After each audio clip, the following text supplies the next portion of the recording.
Bonsoir à toutes et à tous, ravi de vous retrouver sur 8 Mont-Blanc, il est 18 h, bienvenue dans cette édition du journal de la rédaction. Nous sommes le lundi 31 janvier 2022, au sommaire ce soir. Nous prendrons la direction d'Éménuire pour débuter cette édition. La station des Trois-Vallées a inauguré il y a quelques semaines sa nouvelle télécabine de la Pointe des Masses. Ultramoderne et considérée comme une des plus rapides de France, cette remontée mécanique peut changer le visage de la station. Et puis Alain Espinasse, le préfet de la Haute-Savoie, a organisé un point presse ce lundi matin. Il en a profité pour présenter les derniers chiffres de la délinquance et de l'accidentalité sur les routes. Et si les cambriolages sont en hausse, les accidents mortels, eux, sont en baisse. Après 2 étés de chantier, la nouvelle télécabine XXL de la station d'Éménuire a enfin pu ouvrir il y a peu. Les skieurs du domaine des Trois-Vallées peuvent désormais aller du bas des pistes au sommet de la Pointe de la Masse en 8 minutes seulement, contre 25 auparavant. Un gain de temps et de confort qui permet également aux usagers de profiter d'un panorama à couper le souffle sur le massif des Alpes, Lucas Ruche. Oubliez le charme des télécabines old school. La station d'Éménuire a misé cet hiver sur une remontée mécanique ultra moderne, la télécabine de la Pointe de la Masse. Cette infrastructure flambant neuve est la grande nouveauté de la station d'Éménuire. Elle permettra aux skieurs d'atteindre le versant ouest 3 fois plus rapidement qu'auparavant. Donc la télécabine de la Pointe de la Masse, elle a une longueur de 3318 mètres pour 1050 mètres de dénivelé. On a 76 cabines sur le câble avec 24 pylônes et elle tourne à une vitesse de 7 mètres secondes. Et du coup, avec le démontage, donc avec la création de la télécabine de la Pointe de la Masse, nous avons démonté 3 appareils, donc les télésièges du Rocher Noir et du Lac Noir, ainsi que la télécabine de la Masse 2. Donc la nouvelle télécabine fait 24 pylônes, alors qu'on en a démonté 54. De son côté, l'Office de tourisme constate que les chiffres de fréquentation sont encourageants et même au-dessus des projections fixées en début de saison hivernale. L'investissement de la Pointe de la Masse, c'est un investissement de 22 millions d'euros. Et en fait, ça métamorphose totalement ce secteur-là du domaine skiable, le secteur de la Masse, qui était un petit peu le secteur secret des initiés et des privilégiés. Et puis maintenant, avec cette télécabine qui est extrêmement rapide et tellement confortable, eh bien, on le voit derrière moi, c'est un succès et elle est vraiment accessible à tout le monde, aux débutants, aux skieurs aguerris et également à ceux qui vont vouloir aller avec un moniteur ou un guide découvrir des domaines un peu plus sauvages. Après avoir grimpé les 1500 mètres de dénivelé en moins de 10 minutes, les skieurs profitent désormais d'une terrasse panoramique à 360 degrés sur les Alpes. Le sommet de la Pointe de la Masse est ainsi redevenu un lieu plébiscité et apprécié de tous. C'est super sympa d'avoir un super panoramique. On a pu y manger tranquillement d'ailleurs, c'est cool. Et les descentes ont l'air super sympas aussi d'ailleurs. Ça justifie le prix du forfait, oui, toutes les infrastructures. Parce qu'on s'est dit, c'est vrai qu'on se dit le forfait est cher, mais d'un autre côté, les infrastructures sont quand même au top, quoi, faut reconnaître. Hein. Oui, c'est sûr que si vous payez un forfait super cher et que les infrastructures sont pas terribles, vous êtes déçus, quoi. Là, on en a pour notre argent, comme on dit. À l'image de toutes les autres stations, le prix du forfait hebdomadaire du domaine des Trois-Vallées a augmenté de 6% entre l'hiver 2020 et 2022. Un prix justifié notamment par l'investissement fait pour ces télécabines XXL. Un mot de justice à présent. Condamné le 11 mai 2021 à 20 ans de réclusion criminelle pour le meurtre du caporal Arthur Noyer par la cour d'assises de la Savoie, Norda Lelandais comparé une nouvelle fois devant la justice. Il est jugé depuis ce lundi matin à Grenoble pour le meurtre précédé de l'enlèvement et de la séquestration de la petite Maëlys en août 2017 à Pont-de-Beauvoisin, en Isère. L'ancien maître chien encourt la perpétuité et son procès devrait durer 3 semaines. Alain Espinasse, le préfet de la Haute-Savoie, a présenté ce lundi matin le bilan 2021 de la délinquance et de l'accidentalité dans le département. Première constatation, les cambriolages sont en hausse, tout comme les escroqueries. Le trafic de stupéfiants fait lui aussi l'objet d'une grande surveillance. Seul facteur positif, la mortalité est en baisse sur les routes de Haute-Savoie. Et face à ce constat, des effectifs de police et de gendarmerie ont été rajoutés sur le terrain pour permettre une action plus efficace en proximité. Je vous propose d'écouter Alain Espinasse au micro de Manon Toiti. Ce sont des actions de différents niveaux, à la fois des actions classiques de présence sur la voie publique qui permettent de détecter des trafics, de la vente de cannabis par exemple, des actions plus en profondeur avec des services stupes structurés en police et en gendarmerie qui traquent des réseaux, donc c'est de l'enquête, de la police judiciaire, et puis bien évidemment derrière ces actions à la fois de police et de gendarmerie, des procédures longues, souvent, mais qui portent leurs fruits et qui conduisent à ce qu'elles soient traitées en justice. C'est au quotidien que les effectifs sont déployés sur toutes ces actions, mais pour vous donner des chiffres, il y a aujourd'hui 1022 gendarmes en Haute-Savoie, il y a aujourd'hui 475 policiers en Haute-Savoie. Depuis 2017, ce sont 76 policiers de plus et 36 gendarmes de plus qui sont venus renforcer les effectifs. Donc là aussi, les moyens de l'État ont augmenté, plus de policiers, plus de gendarmes, plus de monde sur le terrain. On ouvre à présent une page consacrée au sport d'hiver avec mon invité du jour et ce soir, juste en liaison vidéo avec vous, Fabien Castaguez. Bonsoir.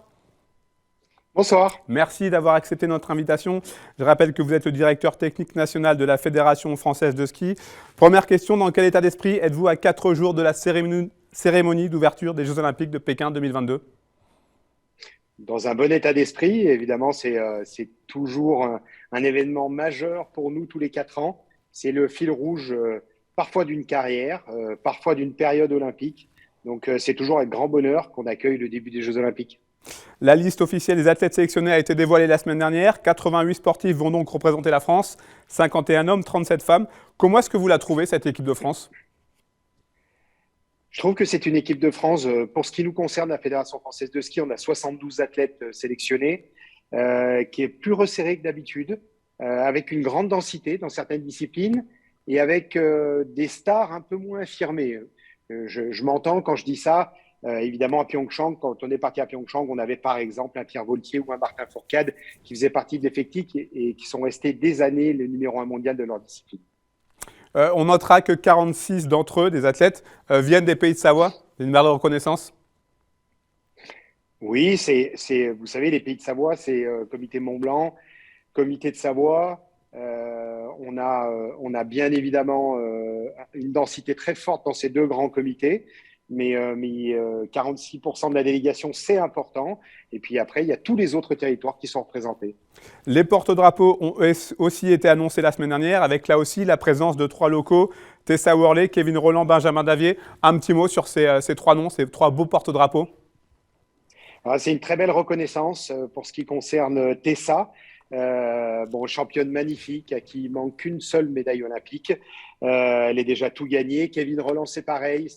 C'est un athlète emblématique de sa discipline. Ça a été vraiment un des emblèmes de ces nouvelles disciplines ces 10 dernières années. Et puis pour ce qui concerne Benjamin Davier, c'est un local de l'étape. Moi, je suis très heureux que la Fédération d'e-sport soit représentée par Benjamin. Alors, on connaît la difficulté des courses d'un jour. Vous qui connaissez parfaitement ce groupe, quelles en sont ses principales qualités, ses défauts majeurs ? Alors, sa principale qualité, c'est d'avoir des athlètes qui peuvent jouer à peu près partout. Si on prend l'exemple du biathlon, il y a un certain nombre de courses, 11 exactement. Et dans ces 11 courses, on va pouvoir essayer de jouer une médaille. Alors, il n'y a rien de gagné. On sait que les conditions joueront un rôle important là-bas. Mais ce que je retiens de cette délégation, c'est vraiment que sa qualité, c'est qu'on a des outsiders, des challengers, voire des favoris qui peuvent jouer à peu près partout. Et c'est ce qui fait la force de cette équipe. Alors, ce sera forcément des jeux un peu particuliers au vu du contexte sanitaire. On l'avait déjà vu l'année dernière lors des Jeux d'été à Tokyo. Les compétitions auront vraisemblablement lieu sans public ou vraiment très limité. Est-ce que vous arrivez à vous dire que ce sont des JO normaux, entre guillemets ? Alors, j'ai souvent répondu à cette question. Les Jeux Olympiques, entre guillemets, c'est les événements sur lesquels on a le moins de monde. Que ça soit à quasi huis clos, comme là en Chine, c'est très particulier, mais que ça soit à Pyeongchang, à Sochi, même à Vancouver, on n'a pas des théâtres qui sont remplis comme on peut les avoir dans l'hiver sur nos grandes courses avec 20-30 000 spectateurs par moment. Les Jeux Olympiques, c'est toujours très, très limité. Donc, quelque part, ça, c'est quelque chose, je pense, qui ne perturbera pas les athlètes. En revanche, le fait de ne pas partager la fête avec un peu de monde autour de nous, ça va être quelque chose d'assez frustrant. Il va falloir qu'on passe par-dessus et puis qu'on le fasse après, quand on rentrera des Jeux. Je sais que vous n'aimez pas trop parler des individualités, mais parlons justement des quelques têtes d'affiche, notamment en ski alpin, avec les 2 chefs de file que sont Alexis Pinturault chez les hommes et Tessa Worley chez les femmes.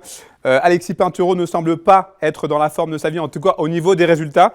Je crois quand même connaître la réponse, mais je vais quand même vous la poser, cette question. Est-ce que vous êtes inquiet ? Non, je ne suis pas inquiet, parce que d'abord, ce n'est pas dans mon rôle d'être inquiet. Il faut vraiment que je sois là un soutien. transmettre une idée positive de ces événements d'un jour. C'est ce que Alexis d'ailleurs a très bien réussi ces dernières Olympiades. Quelque part, il est entre guillemets un peu blessé. Quand je dis blessé, pas physiquement, mais ça marche un peu moins que les autres années. En revanche, c'est quelqu'un qui a une grande résilience, qui est capable de rebondir sur les situations. C'est quelqu'un qui a une grande rigueur et moi, j'ai toute confiance pour ses jeux. Pour ce qui concerne Tessa, c'est une dynamique qui est quasi inverse, c'est-à-dire qu'elle est en progression depuis un peu l'hiver dernier, puis alors surtout cette année, elle est montée en puissance et puis on a vu entre ces très belles performances en Super G et puis ces podiums en géant qui font que, bien évidemment, elle se place comme l'une des prétendantes à une médaille sur les Jeux Olympiques. Quelles pourraient être les belles surprises de ces Jeux côté français? Ça peut être des jeunes athlètes. Si on doit parler des jeunes athlètes du territoire, je pense à un Merlin Surget, par exemple, qui est un jeune athlète en snowboard cross, qui a bien progressé l'année dernière. Ça pourrait être une belle surprise de ces Jeux Olympiques. Et puis, ça peut être aussi du côté des fondeurs. On a des athlètes qui ont énormément progressé. Je pense notamment à Hugo Lapalus, qui fait preuve d'une progression assez incroyable, qui fait un très beau tour de ski, qui est en train de faire une belle saison. Donc voilà, on pourrait en citer d'autres, mais ça risque d'être un peu long. Mais en tout cas, oui, on peut avoir des belles surprises. On coche ces deux noms d'ailleurs. À Pyeongchang en 2018, la France avait décroché au final 15 médailles, dont 5 en or. Des Jeux réussis, ce serait forcément des Jeux avec plus de médailles ou alors avec plus de titres olympiques? Non. Si on doit se fixer un objectif ultime, c'est plus de titres olympiques. Et si on doit se fixer un objectif de médaille, si on arrive à réaliser la performance de Pyeongchang, compte tenu de notre équipe aujourd'hui et des conditions sur place, ça sera une très très belle Olympiade. On sait que pour les athlètes, les Jeux Olympiques, c'est un peu le Graal dans une carrière. Qu'est-ce que ça représente pour le DTN que vous êtes, qui va vivre ses 4e Jeux? Ça représente le fait que de faire prendre conscience à nos athlètes que ça peut changer leur vie. Et ce n'est pas anodin. Pour plein de choses différentes, tout au long de leur vie, une médaille olympique ou un titre olympique, c'est quelque chose qui reste inscrit dans le marbre. Et donc, quelque part, on est un peu élevé au plus haut grade du sport. Et quelque part, c'est de leur faire prendre conscience qu'en jouant crânement leur chance sur les Jeux Olympiques, en prenant les Jeux Olympiques comme quelque chose d'extrêmement positif, quelque part, ça peut changer leur vie. Et qui dit changer leur vie, ça veut dire l'améliorer. Donc, quelque part, moi, je serais le plus heureux du monde s'il y en a qui peuvent ressortir de ces Jeux-là avec une médaille et avoir une vie meilleure derrière. Une dernière question, Fabien Saquez, vous êtes en poste depuis 2006. Qu'est-ce qui vous motive encore tous les jours? Alors, c'est cette passion du blanc, c'est cette passion de la neige, c'est cette passion de la performance, d'établir des stratégies, d'essayer de trouver des solutions pour arriver à faire des résultats au plus haut niveau. Ça veut dire aussi prendre un athlète quand il est très jeune. Je prends l'exemple de Martin Fourcade ou de Pierre Voltier, parce que je les ai suivis toute leur carrière. Ils arrivent très jeunes, on les formate, on travaille avec eux, on arrive à les élever. Et puis quand ils réalisent des carrières comme ils arrivent à réaliser, quelque part, c'est une grande satisfaction et c'est ce qui m'anime tous les jours. Merci beaucoup, Fabien Saquez. Vous enverrez toutes nos bonnes ondes aux athlètes de l'équipe de France. On compte sur vous. Merci à vous. Merci bien. Les semaines se suivent et se ressemblent pour les snowboarders français sur le Freeride World Tour pour la deuxième étape qui s'est déroulée en Andorre ce week-end. La Française Tiffany Perrotin, rookie cette année, s'est brillamment imposée une semaine après une très belle 3e place lors de l'étape inaugurale en Espagne. Beau tir groupé pour les hommes avec la 2e place de Victor Delerue devant Camille Armand qui termine lui 3e. On écoute quelques réactions. Je vais passer un peu par tous les états. La neige semblait ce matin vraiment dure et du coup j'étais un peu stress. Puis après en fait ça a été il faisait hyper chaud là-haut, la neige c'était de la slush. J'ai commencé, c'était cool, j'ai mis un butt check, ça m'a énervé un petit peu donc du coup j'ai changé de run au milieu, j'avais vu un autre cliff, il fallait que je saute un peu plus gros donc j'y suis allée, c'est passé, j'étais trop bien en l'air donc j'étais contente. Je me sentais super bien les 2 jours précédents et juste ce matin là en arrivant, j'ai pris un petit coup de stress en voyant, je sais pas, un truc qui était un peu plus gros que ce que je pensais, que je me disais qu'en fait ça allait pas forcément fonctionner. Donc ça a été du stress pendant assez longtemps et puis voilà, j'ai décidé de rider un petit peu plus doucement que d'habitude, prendre mon temps sur chaque saut et tout et du coup au final j'ai réussi à poser mon run, faire second et très content. Voilà. J'avais besoin d'un résultat là parce que sinon ça allait être compliqué pour la suite. Pour me qualifier pour les finales, donc là c'est cool. Enfin, en cascade de glace, le clan français sur un petit nuage au terme des championnats du monde de la discipline qui se tenaient ce week-end à Saas-Fee en Suisse. À 21 ans, Luna Ladevant confirme une nouvelle fois son statut de leader de la discipline, décrochant un deuxième titre consécutif de champion du monde, un an à peine après avoir remporté les championnats d'Europe. Son frère Tristan Ladevant se hisse lui sur la troisième marche du podium. À noter la belle performance de Virgile Devin, troisième français du top 10, qui se classe 7e. C'est la fin de cette édition. Merci à vous pour votre fidélité à l'information sur 8 Mont Blanc. Merci à toute l'équipe. Tout de suite, la météo présentée par Thierry Paulme. Place ensuite à Panorama avec une émission inédite cette semaine. L'émission est consacrée à la biodiversité. Et pour le premier épisode, Emmanuel Jaude reçoit Jean-François Lopez, le directeur adjoint du parc naturel régional du Massif des Bauges. Passez une très belle soirée. Prenez soin de vous et de vos proches. Je vous dis à mardi pour un nouveau JT sur 8 Mont Blanc.